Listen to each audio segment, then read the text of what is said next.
चलिए, आज जो हमारा वीडियो है वो है आपके एक चैप्टर है जिसका नाम है कार्बन एंड इट्स कंपाउंड। ठीक है, इस चैप्टर को हम लोग देखते हैं कि इसमें हम लोग क्या कर सकते हैं। तो कार्बन के बारे में पढ़ना है और ये मान के चलिए कि कार्बन जो है आपका केमिस्ट्री का एक अलग पोर्शन है जिसको कि हायर क्लास में जाएंगे तो आप पढ़ेंगे ऑर्गेनिक केमिस्ट्री के फॉर्म में। तो ऑर्गेनिक केमिस्ट्री में आपको कार्बन और उसके कंपाउंड्स के बारे में आप लोग को पढ़ना होता है। ठीक है, तो यहाँ हम लोग अगर देखें तो कार्बन एंड इट्स कंपाउंड, यहाँ पे आपको हेडिंग दिया हुआ है। ठीक है क्या ये? तो कार्बन जो होता है ना वो लैटिन वर्ड कार्बो से आया, जिसका कि मतलब क्या होता है आपका, जिसका मतलब होता है कोल। जिसका मतलब क्या होता है? कोल। तो यहाँ से ये हम लोग ध्यान रखेंगे, it is a chemical elements. क्या है आपका? Chemical elements. तो कार्बन क्या है आपका? केमिकल एलिमेंट्स है। जैसे हम लोग मैटर का क्लासिफिकेशन किए थे मैटर का, तो वहाँ पे देखे थे कि मैटर जो है ना प्योर और इम्प्योर। मैटर जब प्योर और इम्प्योर था और प्योर में आपका आ गया था एलिमेंट्स और कंपाउंड्स, उसी एलिमेंट्स के प्योर फॉर्म में ये आपका कार्बन है। ठीक है, तो वो मैटर वाले में था, आप प्रीवियस क्लास में 9th में 8th में पढ़े होंगे। तब है आपका इट्स सिंबल, इसको हम लोग रिप्रेजेंट करते हैं सी से। किसको हम लोग रिप्रेजेंट करते हैं? थोड़ा चौड़ा कर देते हैं। ठीक है, हम लोग रिप्रेजेंट क्या करते हैं? सी से रिप्रेजेंट करते हैं कार्बन को। मतलब ये जो है ना आपका इस तरह से हम लोग लिखते हैं, ऐसा करके सी लिखते हैं। सी स्टैंड फॉर कार्बन। ठीक है, सी स्टैंड फॉर कार्बन, ये कार्बन के लिए स्टैंड करता है। और ये है क्या? तो नॉन मेटल है। ये क्या है आपका? नॉन मेटल है। ठीक है, तो ये इंपॉर्टेंट हो गया कि ये क्या है आपका? नॉन मेटल है। तो कार्बन के लिए जैसे जैसे हम लोग आगे बढ़ते चलेंगे तो ये पॉइंट पे ध्यान रखिएगा, यहाँ से आपको पूछता है। तो एटॉमिक नंबर जो है आपका क्या है? 6 है। अगर एटॉमिक नंबर 6 है तो इसमें जो अगर हम लोग देखें कि अगर एटॉमिक नंबर 6 हो गया तो ये एटॉमिक नंबर अगर हम लोग लिखते हैं 6, इसका मतलब है कि आपका नंबर ऑफ प्रोटॉन जो हो गया कार्बन में वो कितना हो गया? वो भी 6 हो गया। एटॉमिक मास जो है वो हम लोग लेते हैं 12, 13 भी होता है, लेकिन हम लोग इन जनरल अगर केमिस्ट्री पढ़ रहे हैं तो लगभग हम लोग 12 लेके चलते हैं, नहीं तो 12 का उसका मास है, 13 भी है और 14 भी है। ये आइसोटोप्स हैं जो कि हम लोग प्रीवियस में पढ़े हैं या पहले चैप्टर में आप लोग पढ़े होंगे, आइसोटोप्स, आइसोबार्स, तो उसमें ये कैरेक्टरिस्टिक्स बताया गया है। तो यहाँ से अगर हम लोग न्यूट्रॉन की बात करें कि कार्बन के पास कितने न्यूट्रॉन हैं, तो एक फार्मूला आता है neutron atomic mass minus atomic number. ये एटॉमिक मास को हम लोग रिप्रेजेंट करते हैं ए से और एटॉमिक नंबर को रिप्रेजेंट करते हैं जेड से। तो यहाँ से अगर हम लोग देखें तो 12 माइनस 6 तो कितना हो जाएगा? 6 न्यूट्रॉन। ठीक है, ये 6 न्यूट्रॉन कम होगा जब हम लोग एटॉमिक मास क्या ले रहे हैं? 12 ले रहे हैं। अगर यही हम लोग एटॉमिक मास अगर हम लोग जो ए है वो कितना ले लें? 13 ले लें, तब जो आपका न्यूट्रॉन आएगा वो कितना आएगा? 13 माइनस 6 तो कितना हो जाएगा? 7 हो जाएगा। अगर एटॉमिक मास हम लोग कितना ले लें? 14 ले लें, 14 आइसोटोप्स वाले कार्बन को लें, तो इसका न्यूट्रॉन कितना हो जाएगा आपका? तो इसका जो न्यूट्रॉन है वो कितना हो जाएगा? 14 माइनस 6 तो 8। तो रटना नहीं है, समझ लेना है कि न्यूट्रॉन हम लोग कैसे निकालते हैं। तो एटॉमिक मास में से अगर हम लोग एटॉमिक नंबर को माइनस कर दें तो हमारा न्यूट्रॉन निकल जाता है। यहाँ पे लिखा हुआ भी है, तब आ जाइए कि 6 प्रोटॉन, 6 न्यूट्रॉन और 6 इलेक्ट्रॉन। तो इस इलेक्ट्रॉन को अब है 6 इलेक्ट्रॉन है। तो हम लोग जब पढ़े थे एटॉमिक मास एटॉमिक नंबर, तो हम लोग क्या पढ़े थे कि अगर एलिमेंट हमारा न्यूट्रल है, फॉर न्यूट्रल एलिमेंट, अगर न्यूट्रल एलिमेंट है तो number of proton is equal to number of electron. तो कार्बन, चूंकि यहाँ पे हम लोग कार्बन ऐसा सिंबल ले रहे हैं, ना इस पर पॉजिटिव चार्ज है और ना नेगेटिव चार्ज है, तो हम लोग क्या कर सकते हैं कि ये न्यूट्रल है। तो जितना इसका प्रोटॉन उतना ही इसका क्या हो जाएगा? न्यूट्रॉन, और वही उसका एटॉमिक नंबर। तो ये अगर 6 है तो ये भी 6 और ये भी 6, तो वही यहाँ पे आपको लिखा हुआ है। ठीक है, जिनको नहीं समझ में आ रहा वो बेसिक केमिस्ट्री करके जो है ना वो लेक्चर है, वो वीडियो में, उसमें जाके आप लोग देख सकते हैं। तब यहाँ से अगर हम लोग देखें कि कार्बन का जो वैलेंसी है वो टेट्रा वैलेंसी। अब देखिए कार्बन जो है वो कार्बन लिखें और इसका एटॉमिक नंबर इतना। अगर इसके इलेक्ट्रॉनिक कन्फिग्रेशन की बात करें तो इसका इलेक्ट्रॉनिक कन्फिग्रेशन 2 और 4। तो यहाँ से हम लोग को जानकारी क्या मिला कि कार्बन के पास कितने हैं? 2 सेल एलिमेंट है। एक ऐसा एलिमेंट जिसके पास कितने हैं? 2 सेल हैं। ठीक है, फर्स्ट सेल और सेकेंड सेल, या कह सकते हैं के सेल और एल सेल है। ठीक है, फर्स्ट सेल में अगर हम लोग कहें ये के सेल का इलेक्ट्रॉन है और ये एल सेल का इलेक्ट्रॉन है, और हमें पता है कि अगर के सेल में मैक्सिमम 2 इलेक्ट्रॉन, एल सेल में मैक्सिमम 8 मैक्सिमम इलेक्ट्रॉन के सेल में। लेकिन यहाँ पे है कितना, तो यहाँ पे जो है आपका कितना है 4 है। मतलब कार्बन को कितना चाहिए, कार्बन को अगर देखा जाए तो ये 6 है और इसका इलेक्ट्रॉनिक कन्फिग्रेशन 2 और 4, और इसको अगर स्टेबल होना है तो इसको कितना चाहिए 8 होना चाहिए, यहाँ पे 8 होना चाहिए। अब 8 होने के लिए यहाँ पे कितना इलेक्ट्रॉन इसको गेन करना है, 4 इलेक्ट्रॉन गेन करना है। अब है कि ये जस्ट हाफ में है, मतलब 8 का जस्ट हाफ 4, मतलब 8 का जस्ट हाफ 4। अब ये 4 इलेक्ट्रॉन ले भी सकता है, गेन भी कर सकता है, और 4 इलेक्ट्रॉन लूज भी कर सकता है। तो ये ना गेन करता है ना लूज करता है, तब ये क्या करता है, तो ये कोवेलेंट बॉन्ड बनाता है, और यहीं से स्टार्ट होता है कोवेलेंट बॉन्ड। बॉन्ड आपका 3 टाइप का, आयनिक बॉन्ड, कोवेलेंट बॉन्ड और कोऑर्डिनेट बॉन्ड। तो यहाँ पे जो है आपका, यहाँ पे कैसा बनाता है, कोवेलेंट बॉन्ड बनाता है। और कोवेलेंट बॉन्ड कैसे बनता है, तो कोवेलेंट बॉन्ड की अगर हम लोग बात करें, हम लोग बॉन्डिंग वाले में ऑलमोस्ट देख चुके हैं। कोवेलेंट बॉन्ड की बात करें तो ये क्या है, bond for by sharing of electron, ठीक है, इलेक्ट्रॉन के शेयर करने से। तो मतलब कि चाहे शेयर करना हो, लूज करना हो, गेन करना हो, कितने इलेक्ट्रॉन को करना होगा, इसको 4 इलेक्ट्रॉन को करना होगा। कितने को, 4 को। तो यहाँ से हम लोग कह सकते हैं कि आपका जो कार्बन का जो वैलेंसी है वो क्या है, 4 है, और कार्बन टेट्रा वैलेंसी का है। मतलब कि कार्बन हैज अ वैलेंसी 4,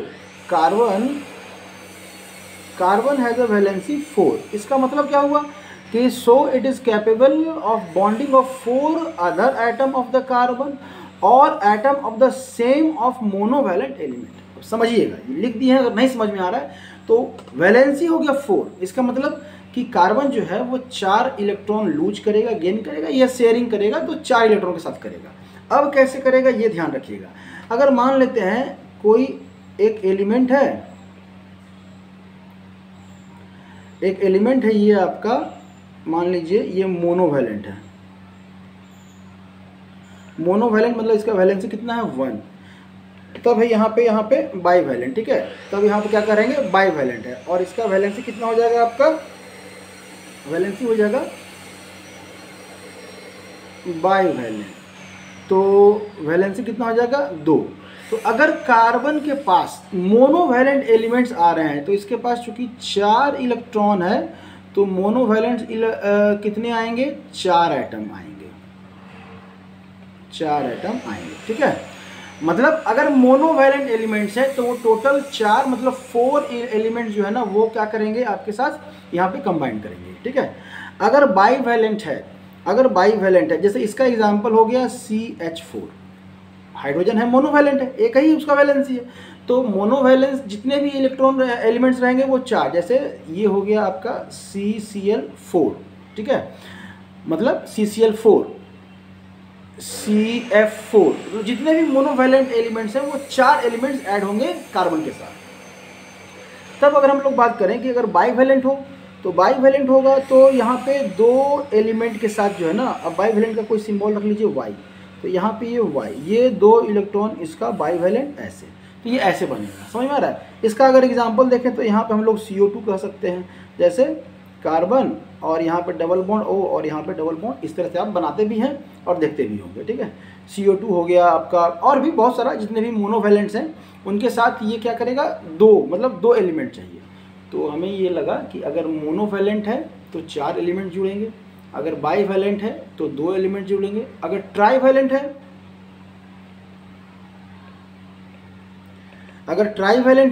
तो ट्राईवैलेंट वाले कितने जुड़ेंगे, तो 1 जुड़ेंगे, क्योंकि 3 जो है ना, 3 जो है, मान लेते हैं ट्राईवैलेंट को हम लोग Z से रिप्रेजेंट करें तो यहाँ पे ये 3 आपका जुड़ गया, और तब 1 बचा रह गया, तो 1 क्या होगा, 1 मोनोवैलेंट से जुड़ जाएगा। मतलब अगर ट्राईवैलेंट एलिमेंट्स आ रहा है कार्बन के पास तो 1 ट्राईवैलेंट चाहिए और 1 मोनोवैलेंट चाहिए उसके कंपाउंड को पूरा करने के लिए।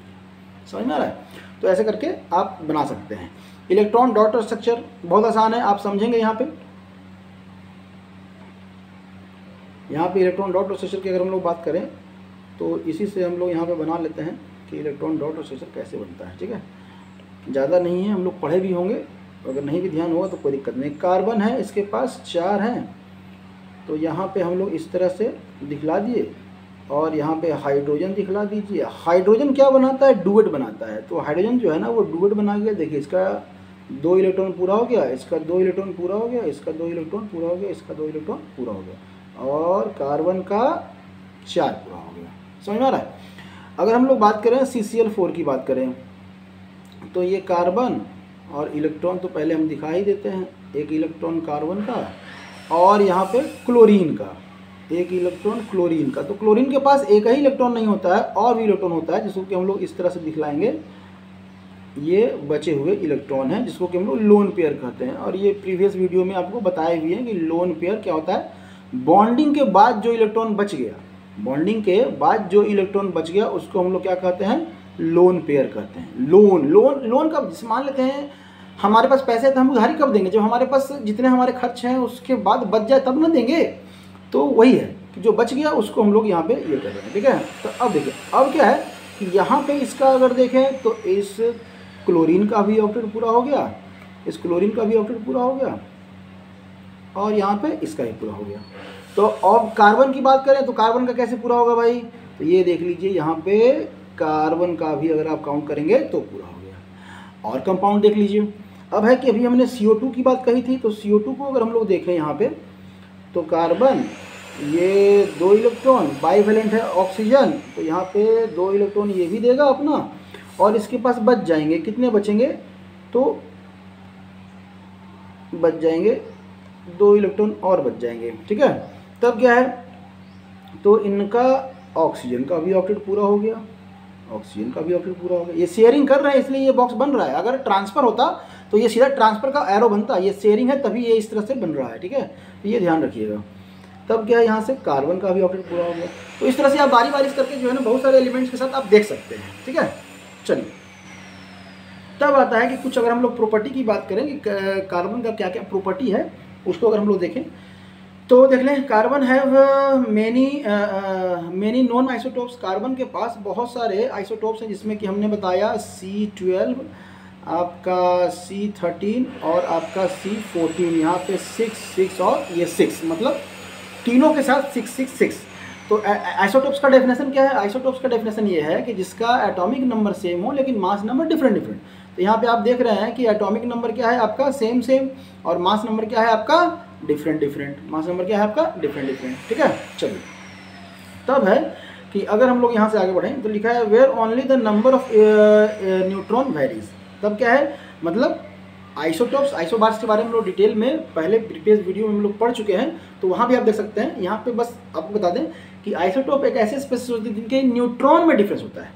अगर हम लोग इसकी बात करें, यहाँ पे मान लेते हैं हम लोग इसकी बात करें, तो इसमें जो न्यूट्रॉन होगा वो कितना होगा? 6। अभी थोड़ी देर पहले भी देखे हम लोग। इसमें जो न्यूट्रॉन होगा वो कितना होगा? 7। इसमें जो न्यूट्रॉन होगा वो कितना होगा आपका? 8। समझ में आया? चलिए लिखा है यहाँ पे द ओनली स्टेबल कॉन्फ़िगरेशन जो है ना आपका, ये थोड़ा सा यहाँ पे गलत लिखा हुआ है, 13 नहीं है आपका 14 होता है। ठीक है, 12 और 14, और इसको हम लोग यूज करते हैं एटॉमिक मास को डिफाइन करने में, और इसको हम लोग यूज करते हैं एज फाइंड करने में, टू फाइंड एज। ठीक है, एज फाइंड करने में किसी भी जीवाश्म का, अवशेष का, फॉसिल्स का, मतलब बहुत पहले सैकड़ों वर्ष पहले जो है ना वो दब गया है फॉसिल्स का। ठीक है, थोड़ा धुंधला लग रहा है। फॉसिल्स का जो है ना वो उसके एज को हम लोग फाइंड करने में हम लोग इसका यूज करते हैं। कार्बन जिसका एटॉमिक मास 14 है और 12। ठीक है, ये हायर क्लास में जाएंगे 12th में, तो यहाँ पहले चैप्टर में ही केमिस्ट्री के पढ़ना है, यहाँ डिटेल में इसको कैसे डिफाइन करते हैं, बस यहाँ सिर्फ जान लेना है। बाकी जो इनके आइसोटोप्स है वो क्या है? रेडियो एक्टिव, तो उसके बारे में हम लोग स्टडी नहीं करते हैं, वो हमारे काम का नहीं है, क्योंकि रेडियो एक्टिव एलिमेंट जितने भी होते हैं उनका एक अलग प्रॉपर्टी होता है। ठीक है, तब है कि मोस्ट रेडियो एक्टिव प्रॉपर्टी आपका क्या है? इसमें आपका C14 है। ठीक है, C14, और इसी के कारण जो है ना हम लोग इसका एज भी हम लोग फाइंड करते हैं। क्या करते हैं? एज भी हम लोग फाइंड करते हैं। ठीक है, एज क्यों फाइंड करते हैं, कैसे करते हैं? तो जितने भी, जैसे हम लोग हैं, अब मान लेते हैं कुछ भूकंप आया, हम दब गए, अंदर मर गए, दब गए। अब सैकड़ों वर्ष के बाद हमारा वहाँ पे कुछ तो चिन्ह होगा, कुछ तो अवशेष बचेगा हमारा, तो हमारे में कार्बन का एक परसेंटेज पाया जाता है। ऑलमोस्ट जितने भी ऑर्गेनिक कंपाउंड्स हैं, आप उसमें जितने भी लिविंग थिंग्स हैं उसमें कार्बन प्रेजेंट है, तो इसमें कार्बन का परसेंटेज पाया जाता है। तो अभी क्या है ना, इस परसेंटेज में कैलकुलेट करते हैं, तो जितना होना चाहिए और जितना बचा हुआ है तो ये कैलकुलेट करते हैं। तो कैसे कैलकुलेट करते हैं, तो एक टर्म आता है हाफ लाइफ, एक टर्म आता है आपका यहाँ पे हाफ लाइफ। क्या होता है हाफ लाइफ, मतलब इनिशियल अमाउंट का आधा हो जाना। जैसे मान लेते हैं ये पेन है और ये डीके कर रहा है, मान लेते हैं यहाँ से डीके होना शुरू हुआ है और ये 2 साल में इसका हाफ लाइफ कितना है, 2 साल। कितना है, 2 साल, 2 ईयर है हाफ लाइफ, ठीक है। मतलब 2 साल में ये पेन आधा डीके कर जाएगा। क्या हो जाएगा, आधा डीके कर जाएगा। अब ये मान लेते हैं आपके पास एक ऐसा पेन मिला, आप जमीन खुदाई की और आपको पेन मिला और वो आधा डीके किया हुआ है। मतलब आप क्या समझे, ये कितना साल पहले अंदर दबा होगा, तो 2 साल, एटलीस्ट कम से कम 2 साल पहले अंदर दबा होगा। तो यहाँ पे कार्बन का अमाउंट जो है इतना 5730 ईयर्स में जो है ना अपने इनिशियल अमाउंट का आधा होता है, ठीक है।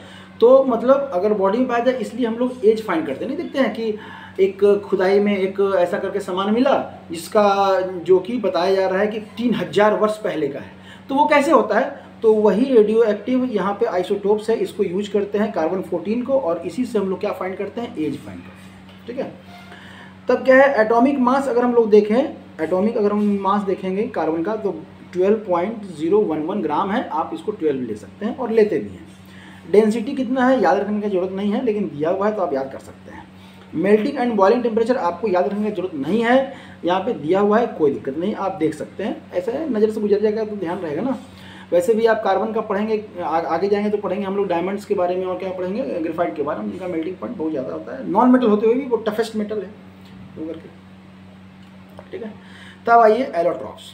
एलोट्रॉप्स क्या है आपका, तो एलोट्रॉप्स एक प्रॉपर्टी है जो अलग अलग, मतलब एक ही आदमी, जैसे मान लेते हैं आप हैं, तो आप घर में, आप मम्मी आपको बेटा कह रही है, स्कूल में आप फ्रेंड हैं, टीचर की नज़र में आप स्टूडेंट हैं, दोस्तों की नज़र में आप जो भी हो, अपना गोलू मोलू जो भी नाम रखा होगा आप लोगों का, तो आप एक ही पर्सन है, लेकिन अलग अलग प्लेस पे आपका अलग अलग नाम रखा गया है। तो आप अलग अलग नहीं हैं, आप हैं एक ही, लेकिन प्लेस अलग है, इसलिए आपको अलग तरीके से पहचाना जा रहा है, ठीक है। क्यों, क्योंकि घर में आप नॉर्मल हैं मम्मी पापा के साथ, तो आप बेटे कहला रहे हैं। स्कूल जा रहे हैं तो वो स्कूल का ड्रेस पहन के जा रहे हैं, इसलिए आप स्टूडेंट कहला रहे हैं। अगर स्कूल में आप स्कूल का ड्रेस पहन के नहीं आप स्टूडेंट कहलाएंगे, रोड पे दिखा हुआ कोई आदमी आपको स्टूडेंट कहेगा, नहीं कहेगा। लेकिन अगर आप स्कूल ड्रेस में रहेंगे तो आप रोड पे भी रहेंगे तो आप स्टूडेंट कहलाएंगे। मतलब एक तो कुछ अरेंजमेंट आपका अलग हुआ ना, आपका फिजिक अलग हुआ, तो आप कुछ अलग कहला रहे हैं। तो वही यहाँ भी है, क्या है समझिएगा कि allotropes are the crystalline form of an element that exist in more than one crystalline form with varying, ठीक है, मतलब with varying physical property but comparable chemical property। मतलब एक ही एलिमेंट एक से ज़्यादा फॉर्म में पाया जा रहा है, उसका फिजिकल प्रॉपर्टी डिफरेंट है, लेकिन केमिकल क्या है आपका सेम है। और कह सकते हैं टू और more than 2 form of element having different physical but same chemical property are known as allotropes, ठीक है, are known as allotropes. Such conditions of elements is called allotropy, और इसी कंडीशन को हम लोग क्या कहते हैं, एलोट्रॉपी कहते हैं। तो यहाँ थोड़ा सा ध्यान रखिएगा इसका, ठीक है, एलोट्रॉपी कहते हैं। अब इसमें क्या एग्जांपल है आपका, डायमंड और ग्रेफाइट। ये क्या है, कार्बन के 2 सबसे पॉपुलर एलोट्रॉप्स हैं। 2 और भी हैं, लेकिन ये सबसे 2 पॉपुलर हैं। इनके बारे में थोड़ा सा हम लोग देख लेते हैं, ठीक है। आज वीडियो में हम लोग यहीं तक करेंगे और इसके बाद हम लोग नेक्स्ट वीडियो में मिलेंगे कार्बन के साथ। तो यहाँ पे क्या है कि आपका डिफरेंस क्या है ना, डायमंड है, क्या है आपका, डायमंड है और ग्रेफाइट है। तो अगर हम लोग देखें कि अगर हम लोग यहाँ पे देखें तो क्या है कि each carbon has 4 covalent bond. एक कार्बन 4 कोवेलेंट बॉन्ड से जुड़ा हुआ है, मतलब एक कार्बन जो है ना कुछ इस तरह का स्ट्रक्चर बना रहा होगा, एक कार्बन 4 कार्बन से जुड़ा हो। तो आप अगर नेट वगैरह पर देखेंगे जाके तो इस तरह से आपको वो दिख जाएगा। 3D स्ट्रक्चर आप वहाँ पे जाके देख सकते हैं, यहाँ पे हम 2D ही बना पाएंगे। 3D स्ट्रक्चर हो तो आपके बुक में भी देख सकते हैं, वहाँ से भी आपको हेल्प मिल जाएगा, और यहाँ से भी आपको ये हर एक कार्बन जो है ना वो 4 बॉन्ड बना रहा है। हर एक कार्बन जो है आपका वो क्या कर रहा है, 4 बॉन्ड बना रहा है, 4 बॉन्ड का फॉर्मेशन कर रहा है। लेकिन अगर यही हम लोग बात करें, ग्रेफाइट की बात करें, तो यहाँ पे क्या लिखा हुआ है कि ईच कार्बन 3, ये क्या कर रहा है, 3 बना रहा है। तो यहाँ पे आपका हेक्सागोनल टाइप, यहाँ भी हेक्सागोनल है लेकिन ये टेट्रेड बनाता है, ठीक है। यहाँ पे आपको इस तरह से carbon carbon carbon carbon carbon और ऐसे, और ये फिर से कार्बन, और ये लेयर बाय लेयर जो है ना आपका कार्बन आपका ऐसा चलता चला जा रहा है। कार्बन यहाँ से भी और कर सकते हैं ऐसे और ऐसे, ठीक है। ऐसे कर दिए तो पूरा कर ही देते हैं। इस तरह से लेयर बाय लेयर आपका बनता चला गया है, ठीक है। डायमंड क्या है, अपने इस अरेंजमेंट की वजह से डायमंड क्या है आपका, तो वो हार्ड एंड ट्रांसपेरेंट है, हार्ड और ट्रांसपेरेंट, और महंगा भी है, मार्केट में जान ही रहे हैं। ये क्या है, ग्रेफाइट जो है सॉफ्ट है, स्लिपरी है, टच एंड ओपेक है।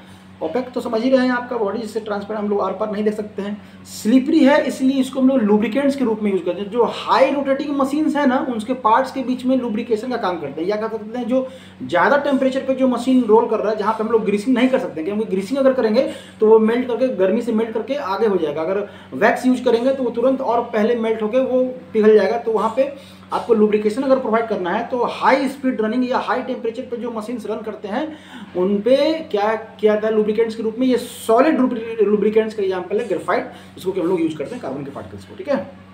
सॉफ्ट होता है, या पेंसिल वगैरह में देखे होंगे सॉफ्ट होता है।